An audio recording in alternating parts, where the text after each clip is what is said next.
আমাদের ৭ নম্বর পয়েন্টে ছিল হচ্ছে র মেটেরিয়াল এবং ফিনিশ গুডের লেজারটা। তো লেজারের জন্য আমরা একটা কাস্টম রিপোর্ট বানাইছি, স্টক লেজার রিপোর্ট।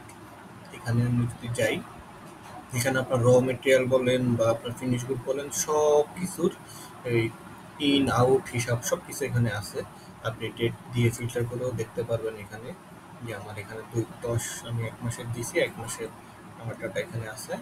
এখানে আপনি আরও চাইলে আপনার ফিনিশ গুডের যে ফিনিশ গুডের ওয়্যার হাউস ধরেও ফিল্টার করে দেখতে পারবেন যে এই ওয়্যার হাউস থেকে ফিনিশ গুড কী কী বাইর হয়েছে, কী কী ইন হয়েছে। টাইপ করে দেখতে পারবেন যে ইন কয়টা হয়েছে, আউট কয়টা হয়েছে।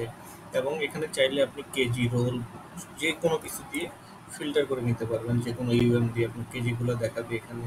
ইভেন চাইলে আপনার একটা যদি আইটেম থাকে, আইটেমও আপনি ফিল্টার করে দিতে পারেন।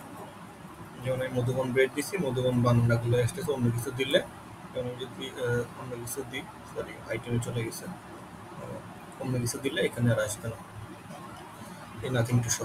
তবে এই হচ্ছে আমাদের এই স্টক লেজার রিপোর্ট, যেখানে আপনি ফিনিশ গুড বলেন, আপনার আইটেম বলেন, সব কিছু মানে আপনার র মেটেরিয়াল বলেন, সব কিছু এখানে লেজারটা আপনি পেয়ে যাবেন। এটা ছিল আপনাদের জন্য কাস্টম করে বানানো। এরপরও আমাদের একটা লেজার আছে, স্টক লেজার রিপোর্ট, যেটা হচ্ছে এটা আমাদের মেনু মানে ডিফল্ট যেটা আমরা দিছিলাম সেটা আছে এখানে। আপনার শুধু কেজির হিসাবটা পাবেন, যে আপনাদের কাস্টম কোয়ান্টিটির হিসাবটা আপনি পাবেন না এখানে। তো কেজিতে এখানেও চাইলে আপনি আপনার মতো করে দেখতে পাবেন। এখানে আরও অনেক ধরনের ফিল্টার আছে, আইটেম গ্রুপ। আইটেম গ্রুপে আমরা বলি কি, আমাদের ফিনিশ গুডের একটা গ্রুপ আছে, তো ফিনিশ প্রোডাক্টের গ্রুপের যে কী কী আছে সেগুলো আমরা এখানে দেখতে পারি। এই আপনার লেজার ২টা রিপোর্ট আছে। একটা আমাদের ডিফল্ট ছিল, যেটা আমরা আপনাদেরকে দিছি, স্টক লেজার, এটার নাম হচ্ছে স্টক লেজার।